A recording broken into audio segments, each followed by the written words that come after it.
అదరగొట్టే కారం రంగు రుచి ఆచి కారం పొడి. ఈ నెల 3వ తేదీన కమ్మ కార్పొరేషన్ చైర్మన్ డైరెక్టర్ల ప్రమాణ స్వీకారోత్సవం జరిగింది. అక్కడ ప్రమాణ స్వీకారం చేస్తున్న వాళ్ళ మీద అభిమానంతోనా లేదా కమ్మ కార్పొరేషన్ అవసరం గురించి చాటి చెప్పడానికి ఆ స్థాయిలో జనాలు వచ్చారు.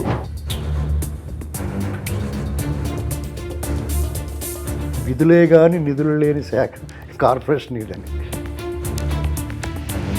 తెలుగుదేశం పార్టీకి కమ్మ సామాజిక వర్గం దూరం అవుతుంది. జగన్మోహన్ రెడ్డి లాంటి 151 ఇచ్చి 11కి వెళ్ళిపోవడం కారణాలు ఏంటి? ఇలాంటి పొరపాట్లు చేయబట్టే. నుంచి అతను తెలుగుదేశం పార్టీ జెండా మోసాడు, తన్నులు తిన్నాడో, కొట్టాడు, పుట్టించుకున్నాడో. నమస్తే, తెలుగు న్యూస్కి స్వాగతం. ఈ నెల 3వ తేదీన కమ్మ కార్పొరేషన్ చైర్మన్ డైరెక్టర్ల ప్రమాణ స్వీకారోత్సవం జరిగింది. వాస్తవానికి చాలామంది చైర్మన్లు డైరెక్టర్లు ప్రమాణ స్వీకారం చేశారు ఆంధ్రప్రదేశ్ కూటమి ప్రభుత్వంలో. కానీ కమ్మ కార్పొరేషన్ మాత్రమే ప్రత్యేకంగా నిలిచింది. ఆ రోజు వచ్చిన జనాలు, ఆ రోజు నిలిచిన ట్రాఫిక్, ఆ రోజు జరిగిన హడావుడి అంతా, ఆ రోజు జరిగిన ర్యాలీ ఎందుకు ఆ స్థాయిలో జరిగింది అనేది చర్చ. ఇంటెలిజెన్స్ కూడా దొరకలేదు, పోనీ నిర్వాహకులకు కూడా అంచనాకి అందలేదు. ఎమ్మెల్యేలు ఎమ్మెల్సీలు కొంతమంది చెప్పారు స్టేజ్ మీదనే, కంచర్ల శ్రీకాంత్ లాంటి వాళ్ళు, దాదాపు మేము 2-3 కిలోమీటర్ల నుంచి నడుచుకుంటూ రావాల్సి వచ్చింది పరిస్థితి అని. ఎందుకు అంత పరిస్థితి వచ్చింది అంటే అక్కడ ప్రమాణ స్వీకారం చేస్తున్న వాళ్ళ మీద అభిమానంతోనా లేదా కమ్మ కార్పొరేషన్ అవసరం గురించి చాటి చెప్పడానికి ఆ స్థాయిలో జనాలు వచ్చారు అనుకోవాలా, లేదా బల ప్రదర్శన ఏమనుకోవాలి?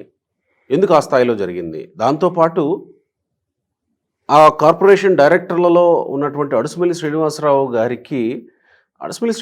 గారు లాంటి వాళ్ళకి డైరెక్టర్ పదవా, ఈయన తీసుకోకుండా ఉంటే కూడా బాగుండేదేమో కదా అనే చర్చ కూడా ఉంది. సో అదే అడుసుమిల్లి శ్రీనివాసరావు గారు డైరెక్టర్గా ప్రమాణ స్వీకారం చేశారు, మనతో ఉన్నారు ఇప్పుడు. వారిని ఆహ్వానిద్దాం. నమస్కారం అడుసుమిల్లి శ్రీనివాసరావు గారు. నమస్కారం అండి. ముందుగా శుభాకాంక్షలు మీకు. Thank you. తెలుగు వన్ తరపు నుంచి కూడా థ్యాంక్ యూ వెరీ మచ్ అండి. సో ఇవన్నీ ప్రశ్నలు సమాజంలో ఉన్నాయి, సోషల్ మీడియాలో ఇప్పటికీ తిరుగుతూ ఉన్నాయి. దాదాపు 4-5 రోజులు అవుతుంది మీరు ప్రమాణ స్వీకారం చేసి. ఆ రోజు చూసాం ఎంత హడావుడియో. మీరు కూడా ర్యాలీలో ఉండి దాదాపు ఉక్కిరి బిక్కిరి అయిపోయారు జనాల మధ్యలో నుంచి స్టేజ్ మీదకి పోవడానికి. ఆ లైవ్ చూసాం మేము ఇక్కడి నుంచి.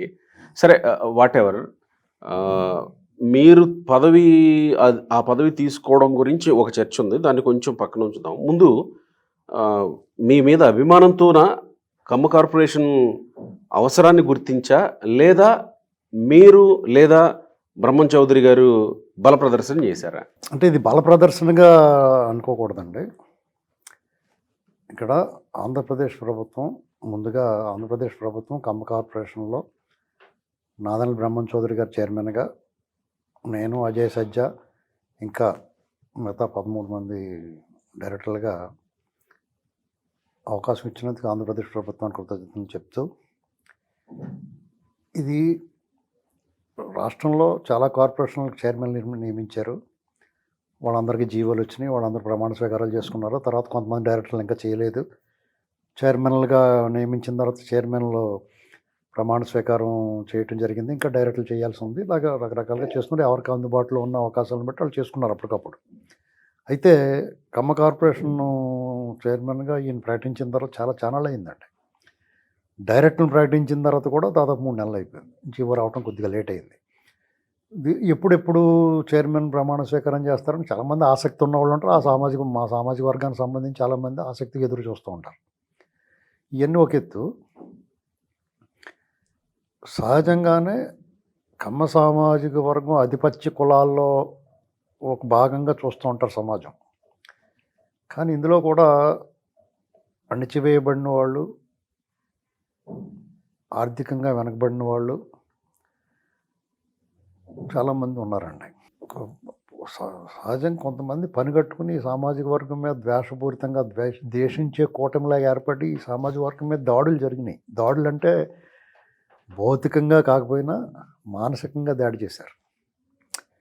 ఓ రకంగా వర్రీ ఉండేది అందరిలో, ఎందుకు ఎలా జరుగుతుంది మన మీద అనేటువంటి బాధ ఉంది.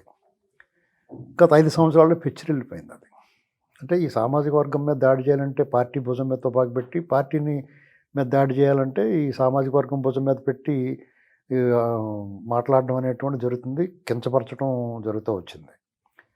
ఇదంతా కూడా ప్రతి ఒక్కళ్ళలోనూ గూడు కట్టుకుని ఉంది, చిన్న పెద్ద లేదు అందరితోటి. అంటే కోటికి పడగలెత్తిన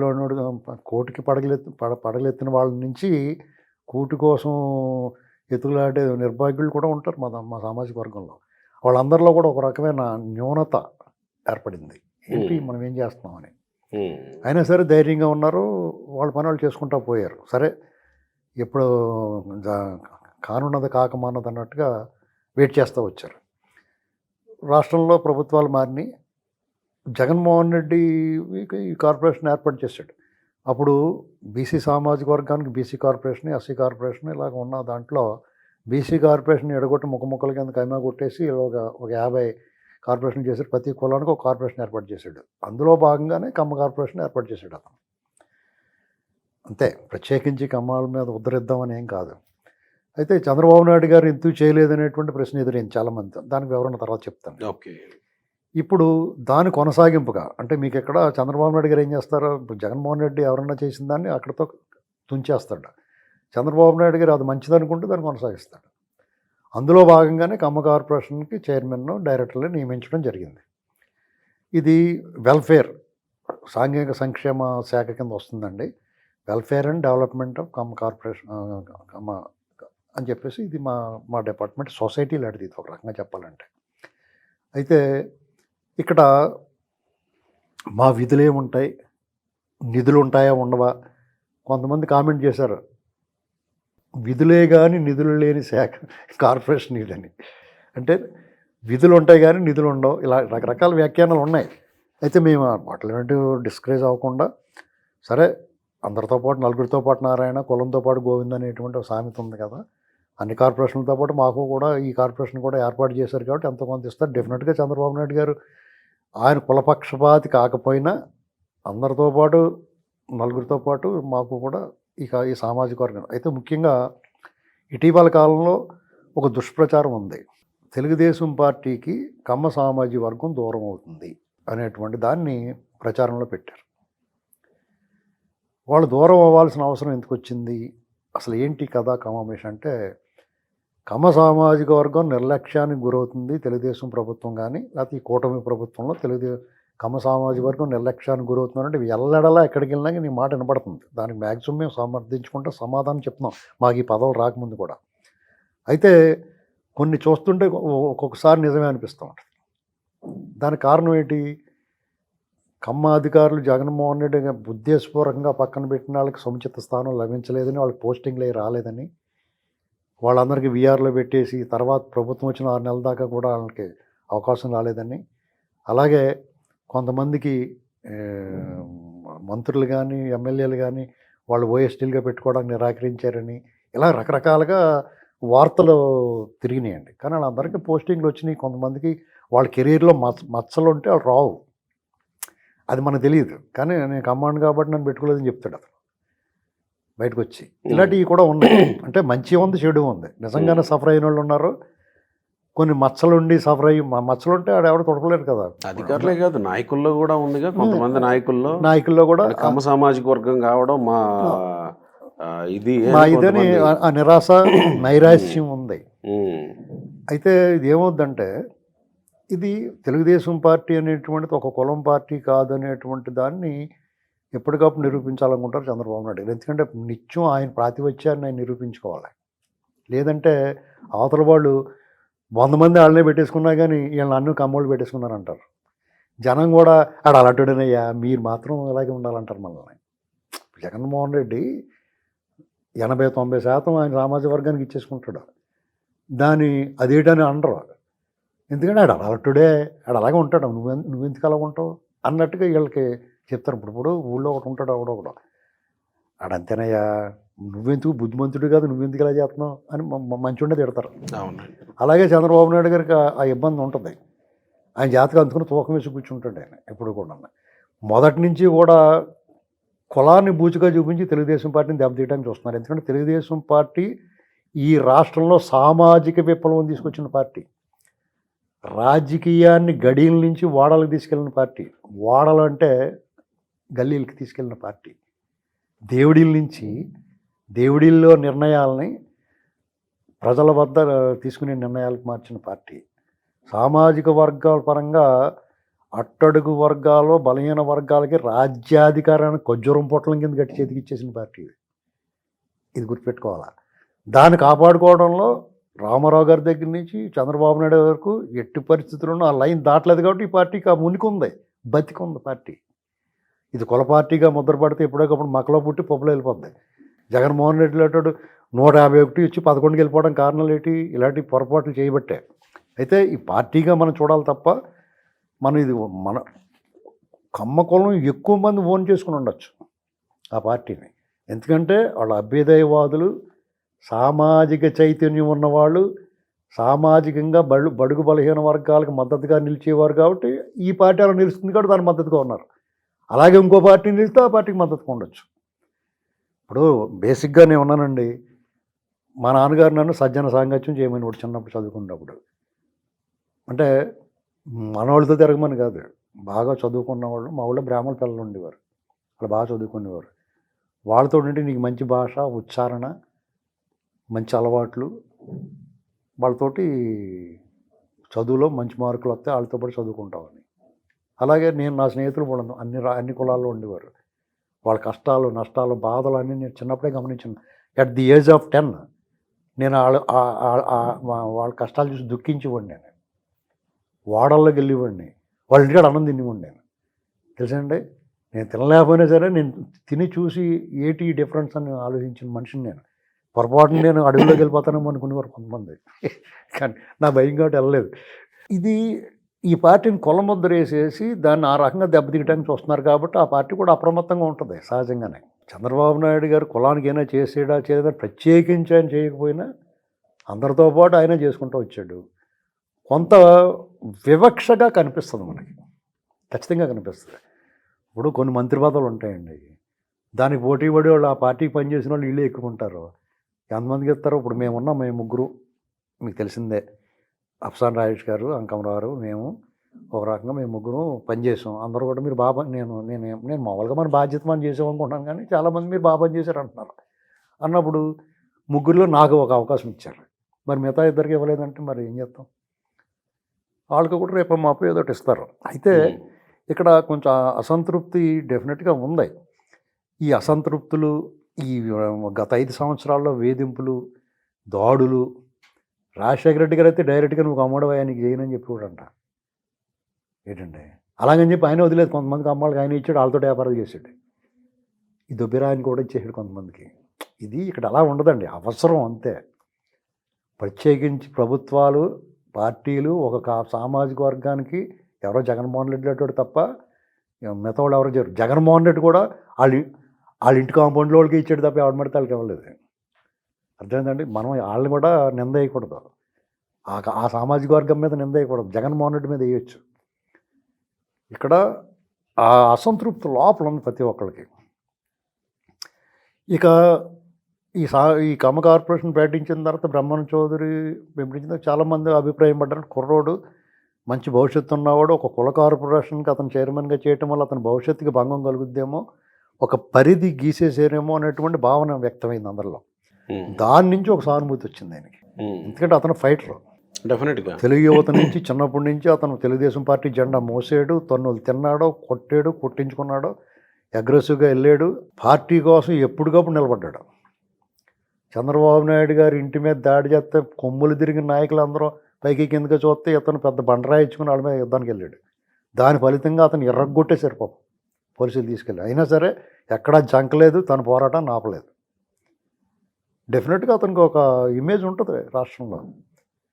అంతేకాకుండా అతను ఏ నాయకుడు ఏ కార్యక్రమం చేసినా ఇతను ముందుండి వాళ్ళతో పాటు కలిసి పనిచేసి వాళ్ళ తలలో నాలుకలా ఉన్నాడు కాబట్టి నాయకులందరితో సాన్నిధ్యం ఉంది, కార్యకర్తలతో సాన్నిధ్యం ఉంది, అందరితో టచ్లో ఉన్నాడు కాబట్టి ఉభయ తెలుగు రాష్ట్రాలనే కాకుండా కర్ణాటక, తమిళనాడుకి సంబంధించి కూడా ఈ సామాజిక వర్గంలో అతనికి ఒక గుర్తింపు ఉంది.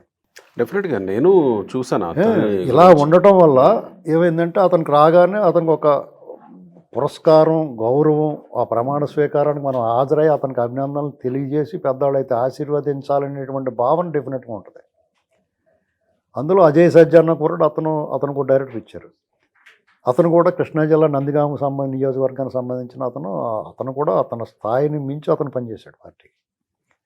అలాగే మిగతా డైరెక్టర్లు కూడా అనంతపురం నుంచి ఉన్నా, చిత్తూరు నుంచి ఉన్నా, ఈస్ట్ గోదావరి నుంచి ఉన్నా, ఇంకా ఏలూరు నుంచి ఉన్నా, వీళ్ళందరూ జనసేనలో కానీ బీజేపీ నుంచి కానీ ఉన్నారు. అలాగే తెలుగుదేశం పార్టీ వాళ్ళందరూ కూడా ఆయా నియోజకవర్గాల్లో వాళ్ళు కొంచెం గుర్తింపు ఉన్న వ్యక్తులు. అక్కడ అంటే అంశాలు మిళితమై ఉన్నాయని అంటారు. రాష్ట్ర వ్యాప్తంగా లేకపోయినా ఇక్కడ నా గురించి మీకు జగమెరిగిన సత్యం అది. ఇది దేవుడి దయ, ప్రజల అభిమానం. నేను నా బాధ్యతగా భావించి రాష్ట్రం జరుగుతున్న అరాచకం మీద నా గొంతు విప్పినందుకు నేను ఆశించిన దానికన్నా నాకున్న అర్హతకు మించి నాకు ప్రజాదరణ దక్కింది. అది ఒక మంచి జనాలు ఎందుకు అట్లా మంచి చక్కెర పొంగల మీద జీడిపప్పు కిస్మిస్ అద్దినట్టు నాకు అందులో పెట్టారు. ఏంటంటే మంచి కమ్మని తీయని మంచి సువాసన వెదజల్లుతున్న మధురమైన ఒక చక్కెర పొంగల మీద ఒక జీడిపప్పు కిస్మిస్ అయితే ఇంకా బాగా కనపడుతుంది కదా. అలాగే వాళ్ళు తెలివైన వాళ్ళు, పార్టీ పెద్దలు అందరూ నన్ను కూడా అందులో పెట్టారు. చాలామంది దాని విషయంలో నన్ను మీకు ఇది చిన్న పదవి, ఇప్పుడు మీ ఎదురుకుండా కూడా ఫోన్లో ఆయన మాట్లాడుతున్నాడు కదా, అది తీసుకోవాల్సింది కాదు, అది ఇది అని మాట్లాడుతున్నాను. అంటే నేనేమనుకుంటానంటే ప్రభుత్వం ఒక బాధ్యత అప్పచెప్పినప్పుడు, వాళ్ళు ఏ బాధ్యత అప్పచెప్పినప్పుడే మనం వచ్చి మాట్లాడినప్పుడు, ఇదిగో నీకు ఈ పని అప్పచెప్పామంటే మనం ఒక బ్లేడ్ లాంటి అండి, దాని జాగ్రత్తగా వాడుకోవాలి. వాళ్ళకి ఏ పని పెన్సిల్ చెక్కున్నప్పుడు పెన్సిల్ చెక్కుంటాం, గడ్డం చేసుకున్నప్పుడు గడ్డం చేసుకుంటాం. ఏంటండి అలాగా దాన్ని అలాగే వాళ్ళు పెన్సిల్ చెక్కుందాం అనుకుంటున్నారు. వాళ్ళు చెక్కునే ఉండి తప్పే ఉంది. ఇప్పుడు మనకి ఈ పాత్ర పనిచేయి, ఇవాళ నీకు ఈ బాధ్యత అప్పచెప్తున్నాం, ఇవాళ అందాక దండలు కట్టు, రేపొద్దున పెద్ద కటౌట్ పెడతాం నీ కానీ ఏదో ఉంటుంది వాళ్ళ ఆలోచన. లేకపోతే యువకుడు, అందులో అంతా యువకులు, నేను ఇంకొక 2-3 ఉన్నాం పెద్దవాళ్ళం. వాళ్ళందరికీ ఈ పెద్దవాళ్ళందరినీ కొంచెం సీనియర్లుగా వాళ్ళకి తోడుగా ఉండమని పంపించి ఉండొచ్చు. మ్యాక్సిమం కుర్రోళ్ళు 40 ఏళ్ళ లోపల ఉన్నారు ఎక్కువ. నా ఏజ్ వాళ్ళు 2-3 ఉన్నాం. వాళ్ళు తోడుగా ఉండమని చెప్పి ఉండొచ్చు. అందరం కలిసికట్టు బ్రహ్మన్ చౌదరి గారు కూడా మా చైర్మన్ ఇమ్మెన్స్ సపోర్ట్, మా అందరికీ గౌరవం ఇవ్వటం కానీ, మర్యాద కానీ, అతను ఎంత అగ్రెసివ్గా ఉన్నా మా పట్ల, ముఖ్యంగా నా పట్ల చాలా మర్యాద, గౌరవం, అభిమానం, ప్రేమ, ఆదరణ అన్నీ చూపిస్తున్నాడు అతను. మాకు చాలా సంతోషంగా ఉందండి. నేనేం ఇది నా పదవి చిన్నదా పెద్ద అని భావించట్లేదు. నాకు బాధ్యత చెప్పారు, ఇది ఒక విజిటింగ్ కార్డు లాంటిది. అలాగే మనం ఏదైనా మాట్లాడడానికి ఒక హక్కు కల్పించారు వాళ్ళు. ఇప్పుడు ఇన్నాళ్ళు ప్రజల కోసం, రాష్ట్రం మొత్తం మీద ప్రజల కోసం ఒక దుర్మార్గపు అరాచక పరిపాలన అంతమొందించి దానికి నేను ఒక సమిదని, ఒక రేణువులాగా లేకపోతే ఒక ఉడతలాగా నేను వాళ్ళతో పాటు పాల్గొన్న లక్షలాది మంది నాకన్నా బాగా మాట్లాడగలిగిన వాళ్ళు, గ్రౌండ్లో ఎక్కువ కష్టపడిన వాళ్ళు, ఎక్కువ డబ్బు వ్యయం చేయగలిగిన వాళ్ళు 300 లక్షలాది మంది ఉన్నారు. వాళ్ళతో పాటుగా నేను నడిచాను. ఇవాళ కుల కార్పొరేషన్ వేసారు కాబట్టి కులం గురించి కూడా మాట్లాడడానికి ఒక అవకాశం ఇచ్చారు అనుకుంటున్నాను. అంటే మీరు అలాగని చెప్పేసి మనం ఈ రాష్ట్రానికి నన్ను అభిమానించే వీళ్ళందరూ అన్ని వర్గాలతోటి సమానంగానే నేను అందరివాడిగా ఉండడానికి ఇష్టపడతాను. అలాగే దాంతోపాటు ఇది కూడా, ఇదేంటంటే చాలామంది అంతకుముందు కొన్ని సమస్యలు మాకు చెప్పేవారు. ఆ సమస్యలను సాల్వ్ చేయడానికి ఇది అధికారికంగా ఒక అవకాశం ఉంది. ఎవరినైనా అడగడానికైనా చేయడానికైనా అధికారికంగా ఇదిగోని నేను పలానా కాబట్టి ఇది చేసి పెట్టండి అని అడగడానికి ఉంటుంది. ఎవరికైనా చేస్తాం, వాళ్ళని ఒక కుల కార్పొరేషన్లో ఉన్నాం కాబట్టి కులానికైనా కాకుండా. ఇది మీరు అడిగిన ప్రశ్న సడన్గా ఎంతమంది ఎలా వచ్చేసారు, మీకు అంచనాలు లేవా, లేకపోతే ఇంటెలిజెన్స్ ఫెయిల్ అయిందంటే, ఇంటెలిజెన్స్ ఎందుకు ఫెయిల్ అవుద్దండి, వాళ్ళు బాగానే చూస్తూ ఉంటారు ఎలా చేస్తున్నారండి. వాళ్ళు ఈ పెద్ద హాల్ పెట్టుకోండి ఎంతమంది వచ్చేస్తారని మాకెందుకు చెప్తారు వాళ్ళు, ప్రభుత్వానికి చెప్పుకుంటారు వాళ్ళు. మేము ప్రభుత్వంలో బాగా ప్రమాణ స్వీకారం అవ్వలేదు కాబట్టి ముందు మీరు జాగ్రత్తగా ఉండండి అని మాకేం చెప్పరు వాళ్ళు. అయితే మాకు ఈ జీవో రావటం లేట్ అయ్యింది, సమయం తక్కువ ఉంది. క్రిస్మస్కి జనవరి 1కి మధ్యలో అయితే అందరూ కూడా రకరకాల కార్యక్రమాలు ఎంగేజ్ అయ్యి ఉంటారు. ఇది ఎవరైనా రావటప్పుడు నాయకులందరూ కూడా ఆయా నియోజకవర్గాల్లో కార్యక్రమాలు ఉంటాయి. క్రిస్మస్ కానీ న్యూ ఇయర్ ఈవిల్లో వాళ్ళందరూ నిమగ్నమై ఉంటారు. కాబట్టి అది అయిన తర్వాత పెట్టుకుందాం అనుకున్నాం. ఒక మంచి ముహూర్తం 3వ తారీఖు దొరికింది, పౌర్ణమి రోజుని. బ్రహ్మం చౌదరి గారు మేము కూడా 26వ తారీఖునే అందరం డైరెక్టర్లతో చైర్మన్తో సహా అందరూ కాన్ఫరెన్స్ పెట్టుకుని మాట్లాడుకున్నప్పుడు ఓ 2000 మంది రావచ్చు, 2500 మంది వస్తారులే, ప్రతినిధులుగా వస్తారు. అన్ని కార్పొరేషన్లని పిలిచాం. మా రాష్ట్రంలోని అందరి నాయకుల్ని పిలిచాడు ఆయన, స్వయంగా వెళ్ళి పిలిచాడు ఆయన. స్వయంగా బ్రహ్మం చౌదరి గారు స్వయంగా వెళ్ళి వాళ్ళందరినీ ఆహ్వానించాడు. అలాగే ఫోన్లు చేసి రిక్వెస్ట్ చేశాడు, కొంచెం దూరంగా ఉన్న వాళ్ళు ఎవరన్నా ఉంటే. ఇవన్నీ జరిగిన తర్వాత ఓ 2500, 3000 దాకా రావచ్చు అనుకున్నాం మేము ముందుగా. అందుకనే మేము సీకే కన్వెన్షను A1 ఇలా పెద్ద అనుకున్నాం. అనుకున్న తర్వాత అవి ఆల్రెడీ ఎంగేజ్ అయిపోయి ఉన్నాయి సమయం తక్కువ ఉండడం వల్ల. ఇది ఎస్ఆర్ కన్వెన్షన్ ఖాళీగా ఉంది. సరే వచ్చిన వాళ్ళు వచ్చినట్టు కొంతమంది ఉంటారు వెళ్ళిపోతారని చెప్పేసి అనుకున్నాం. కానీ దగ్గరికి వచ్చేటప్పటికి 1వ తారీఖు దాటిన తర్వాత మాకు డౌట్ వచ్చింది. 5-6 వేల మంది రావచ్చు, ఇంకా ఎక్కువ పెరగచ్చు. గట్టిగానే అన్ని వైపుల నుంచి వచ్చిన రెస్పాన్సు మా ఇన్విటేషన్లో వాళ్ళు మేము ఇన్విటేషన్లు పెట్టినప్పుడు పిలిచినప్పుడు వాళ్ళు ఇచ్చిన రెస్పాన్సు ఇవన్నీ చూసిన తర్వాత ఇంకా ఎక్కువ రావచ్చు అనిపించినప్పుడు మేము ఏం చేసామంటే ఫుడ్ అది కూడా 4000 మందికి అయితే ఖచ్చితంగా తయారు చేయించి ఒక 1000 మందికి రిజర్వ్లో పెట్టించాం. బ్రహ్మం చౌదరి గారి ఈ విషయంలో వెల్ ఆర్గనైజ్డ్ అండి, చాలా అద్భుతంగా నిర్వహించాడు, చాలా మంచి ఆర్గనైజర్ అతను. అందులో 6000 మంది భోజనాలు చేస్తారు మేము ఏర్పాటు చేసిన చోట. దాదాపు ఒక 4-5 వేల మంది ఆ ఫ్లైఓవర్ దిక్కుండా వెళ్ళిపోయారు. ఇక్కడికి వచ్చిన వాళ్ళు ఒక 1000 మంది పైనే, 1000-1500 మంది ఇక్కడ భోజనం చేయకుండా నిలబడ్డానికి చోట్లేక వచ్చి నన్ను కలవలేకుండా అక్కడికి వచ్చి కలవకుండా వెళ్ళిపోయిన వాళ్ళే 500 మంది ఉన్నారు, 400 మంది నన్ను ఒక డైరెక్టర్ని. అలాగే బ్రహ్మం గారికి ఎంతమంది ఉంటారు, చౌదరి గారికి, అలాగే మిగతా డైరెక్టర్లకి ఎంతమంది ఉన్నారు కలవలేకుండా వెళ్ళిపోయిన వాళ్ళు. అలా చూసుకుంటే 10 నుంచి 15 వేలు అయితే గ్యారంటీగా ఉంటారనేటువంటి మా అంచనా. ఇంటెలిజెన్స్ రిపోర్ట్లో లేకపోతే బయట వాట్సాప్లోనూ ఈ సోషల్ మీడియాలో తిరిగి 25,000-30,000 అవన్నీ మేమైతే అంత ఇది అనుకుంటలేదు. కానీ నేను పర్సనల్గా 15,000 మంది అయితే గ్యారంటీగా ఉంటారు అనుకున్నాం. సరే వాళ్ళు ఎక్కువ చెప్తున్నట్టు వద్దని ఖండించడం ఎందుకని ఊరుకుంటాం అనుకుంటే ఎవరన్నా చేసే పని అది ఏంటండి. ఒకటి ర్యాలీ పెట్టాడైనా బ్రహ్మం గారికి యూత్లో విపరీతమైన ఫాలోయింగ్ ఉంది. అతను 2 రాష్ట్రాల్లోనూ అతను చిరపరిచితుడు, అందరికీ నాయకులకు చిరపరిచితుడు, యూత్కి అందరికీ చిరపరిచితుడు. కాబట్టి ఆయన పైగా దర్శి నియోజకవర్గం పరిశీలకుడు కూడా, ఇప్పుడు ఎర్రగొండపాలెం. అలాగా అతనికి అంతకుముందు ఎలక్షన్ ముందు దర్శి అవును పెద్ద యాక్సిడెంట్ అయింది. దేవుడి దయ వల్ల అతను బతికి బయటపడ్డాడు. చాలా ప్రమాదకరమైన ఇది. అలాంటి గండాలన్నీ దాటుకుని వచ్చాడు. ప్రభుత్వం ఒక అవకాశం ఇచ్చింది, అతను నిరూపించాడు. అంటే నిరాశ పడకుండా కమ్మ సామాజిక వర్గానికి డెఫినెట్గా ఈ కార్యక్రమం వాళ్ళందరూ. ఇక్కడ విచిత్రం ఏంటంటే కమ్మవారి కార్పొరేషను కమ్మవారు మాత్రమే కాకుండా ఆ వేదికను వివిధ కులాలకు సంబంధించిన మంత్రులు, ఎమ్మెల్యేలు, కార్పొరేషన్ చైర్మన్లు, నాయకులు, మిత్రులు అందరూ హాజరయ్యారు. వాళ్ళందరూ కూడా చాలా ప్రేమగా, అభిమానంగా, ఎక్కడా కూడా ఏంట్రా వీళ్ళు ఎలా చేసేసుకుంటున్నారు అనుకోకుండా. అలాగే పబ్లిక్ కూడా అన్ని కులాల నుంచి, నా ఫ్రెండ్స్ 5 వచ్చారు ఒక చోట నుంచి. అందులో 2 కాపులు, ఇంకొకళ్ళు బ్రాహ్మలు ఏంటండి. అలాగే ఇంకో చోట నుంచి వచ్చారు, అందరూ కూడా నాన్ కమ్మాసే, కేవలం అభిమానంగా వచ్చారు. వాస్తవానికి నేను ఇందులో చాలా ప్రశ్నలు అడుగుదాం అనుకున్నా, ఒక్క ప్రశ్న కూడా నాకు అడగడానికి అవకాశం ఇవ్వకుండా అన్నింటికీ సమాధానాలు చెప్పేశారు. అంతేనండి. ఎలాగంటే ఇది వివిధ కులాల నుంచి మాకున్న నేను ఏమనుకున్నానంటే ఇది దేవుడి దయ.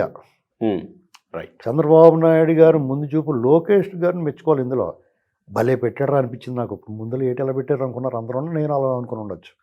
కానీ ఇది పెద్ద ముదర కేసులరా బాబు, భలే సెట్ చేస్తారు అనుకున్నాను నేను. అంటే సక్సెస్ అయినట్టే కదా. ఇది credit all goes to Lokesh. Right. ఇప్పుడు ఇది కూర్పుని అతను మరి అదే విజన్ అంటే ఇది ఎలా ఉంటుందో. ఇప్పుడు రాఘవేంద్రరావు గారు సినిమా తీస్తాడు, ఆ బొంతులు గింతులు వాడేసి పువ్వులు గడ్డ చూపితే ఎట్లా చేస్తాడు అనుకుంటారు సినిమా చూసేటప్పుడు, షూటింగ్ అప్పుడు. ఆ స్క్రీన్ మీద వచ్చేటప్పుడు బ్రహ్మాండం కనపడుతుంది. లేకపోతే రాజమౌళి, లేకపోతే దాసనారాయణరావు గారు సినిమా తలపొడి వచ్చేస్తుందేమో అనుకుంటాం, కానీ సినిమా స్క్రీన్ మీద బ్రహ్మాండం కనపడుతుంది. అలాగే వీళ్ళు ముందుగా ఆలోచించారు. బ్రహ్మం చైర్మన్, యూత్లో మంచిది ఉంది, ఈ శ్రీనివాసరావు ఏదో పదవి ఇచ్చేస్తే మనకి ఇంకేం అడగకుండా ఉంటాడో, ఇందులో పెడితే 2 విధాలుగా బాగుంటుంది, ఇలాంటి ఆలోచనలు కూడా ఉంటాయి. ఇప్పుడు ఇది ఇచ్చే రంగం ఇంకోటి అడగకుండా ఉంటాం కదా ఏంటండి. ఇప్పుడు వాళ్ళు ఏమనుకుంటారు, ఎప్పుడు వచ్చి మనం ఎప్పుడు వెళ్ళాక ఏం అడిగేస్తాడో అని చూస్తారు. మేమేం అడగలేదు. తెలంగాణ రాజేష్ గారు కానీ అంగరారు గారు మేము ఎప్పుడు అడగలేదు. వెళ్ళి కనపడి ఏదైనా మంచి చెడ్డ రాష్ట్రంలో ఉన్న పరిస్థితి మాట్లాడొచ్చింది తప్ప మాకు ఇది ఇవ్వండి అని ఎప్పుడు అడగలేదు. రైట్. మేము కనపడినప్పుడు ఏమైనా అడుగుతాడేమో వాళ్ళు అనుకుంటారు, అలా చూసుకుంటారు. అదేం అడగలేదు మేము. కానీ వాళ్ళ కూర్పు చాలా అద్భుతంగా అన్ని వైపుల నుంచి ప్రశంసలు వచ్చినాయి. రైట్ అండి. నాకు నిన్న ఇవాళ కూడా మీ ఎదురుకుండా ఫోన్లో కూడా మీకు తక్కువ నేను డెఫినెట్గా నన్ను అభిమానించి ఆదరించి గౌరవించి ప్రేమించే వాళ్ళందరికీ కూడా చెప్తున్నాను, నాకు కించెత్తు కూడా అసంతృప్తి లేదు. నేను చాలా ఉత్సాహంగా పనిచేస్తాను దీంట్లో కూడా. గతంలో జగన్మోహన్ రెడ్డి మీద యుద్ధంలో ఈ స్వర కరవాలను ఎలా జుడిపించానో ఈ విషయంలో కూడా నా బాధ్యత నిర్వర్తించడానికి నేను ఎక్కడ కూడా వెనకాడను. బ్రహ్మం చౌదరి గారు పూర్తిగా సహకరిస్తా. అలాగే ఆయన కూడా మమ్మల్ని చాలా గౌరవిస్తున్నాడు. అందరినీ కూడా అన్నిటికి ముందు పెట్టి సీనన్న అంటే ముందు పెట్టుకుంటున్నాడు. నాకు చాలా సంతోషంగా ఉంది. చిన్న కుర్రోడైనా సరే అతను చూపించే ఆదరాభిమానాలు, అతను విచక్షణ, అతని విలక్షణ పనితీరు అన్నట్టుగా నేను ఇంప్రెస్ అయిపోయాను బాగానే. డెఫినెట్గా మా టీము అందరి ప్రశంసలు అంటే ఒక్క కమ్మ సామాజిక వర్గమే మాత్రమే కాకుండా అందరి ప్రశంసలు అందుకుంటాం. ఎవరితోటి ఇప్పుడు మా ఆలోచన ఒకటేనండి, నీ కులాన్ని నువ్వు ప్రేమించు, నీ కులాన్ని నువ్వు అభివృద్ధి చేసుకోవడానికి ప్రయత్నించు, కానీ ఎవరిని ద్వేషించొద్దు, ఇతర కులాలను గౌరవించు, అభిమానించు. నిన్ను వాళ్ళతో కలుపుకుని వెళ్తే మీరందరూ కలిపి ఒక శక్తి. రైట్. డెఫినెట్గా అదే తెలుగుదేశం పార్టీ బలము. రైట్ అండి. ఏంటండి ఆ శత్రుకూటమికి అది బెంగ, భయం. ఇది ఈ విషయంలో మేము కమ్మవారు తెలుగుదేశం పార్టీకి గ్యాప్ ఉన్నదన్న డెఫినెట్గా పూర్తి చేస్తాను నేను. రైట్ అండి. ఎందుకంటే నిజంగా ఎవరికైనా అటువంటి అభిప్రాయం ఉన్నా, మాకు అన్యాయం జరుగుతుందన్నా ఖచ్చితంగా మాట్లాడతాం ప్రభుత్వంతో. నేను నిజంగా ఆ జరిగిన అన్యాయం జెన్యూన్గా వాళ్ళు బాధపడుతుంటే ఆ బాధపడిన వాళ్ళని ప్రభుత్వం దగ్గర తీసుకెళ్తాం. ప్రభుత్వం వాళ్ళు పొరపాటు జరిగితే ప్రభుత్వంతో మాట్లాడతాం. పార్టీలో అన్యాయం జరిగితే డెఫినెట్గా పార్టీతో కూడా మాట్లాడతాం. రైట్ అండి. All the very best Srinivasarao గారు. థ్యాంక్ యూ అండి.